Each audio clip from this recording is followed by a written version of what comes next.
Shri Krishna Paramatmane Namaha. Jai Shri Kusum Haranath. So today I would like to discuss a very easy method Shri Thakur Haranath taught how we can control our mind. Even in Gita, Arjuna was very perplexed when he said, that mind, O Krishna, is as powerful as an elephant, so difficult to control. What was the unique method that Thakur gave for us to control our minds? How to make it steady?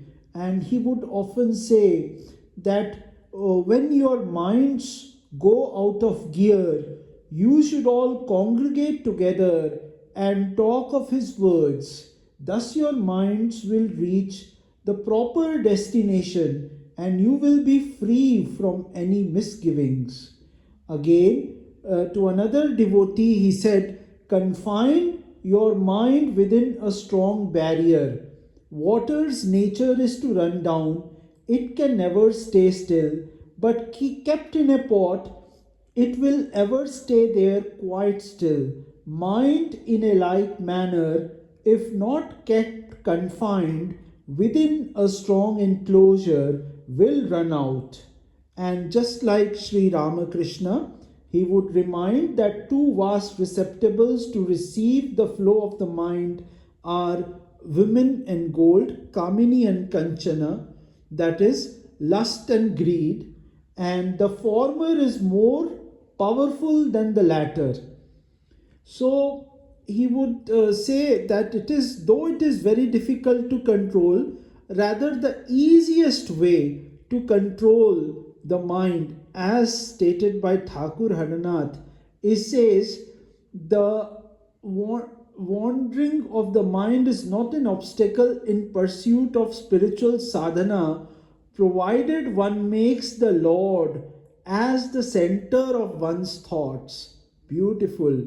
Whichever form we like, whether we like Lord Sri Krishna, which is the best, the flute player of Vrindavan is the most charming of all the forms. Then there are people who like Lord Jesus and others. So he would say chanting of the name brings the mind under control. If love awakens in the heart, like the deep love of Bilva Mangal for Chintamani, then it gradually turns towards Krishna. And personally, taking cue from Lord Haranath, I found that the very thought of Sri Krishna, gives us so much peace, fills us so much with love, that the entire world seems an empty and dreary place without Sri Krishna. So the only way to tame our wild monkey minds, minds like wild elephant, is to turn the tide inwards, as Lord Haranath would say often, to turn our heart and soul to the worship of Sri Krishna, to the chanting of Lord Sri Krishna's holy name. No, love, as it is said even in the Bible, love your God with all your heart and all your being, and love your neighbor as yourself. Now, love your neighbor as yourself comes only secondary. It will happen when we love the Lord with all our heart, with all our mind, and with all our strength. So that's how our love should flow towards Sri Krishna's lotus feet. Jai Shri Kusum Haranath.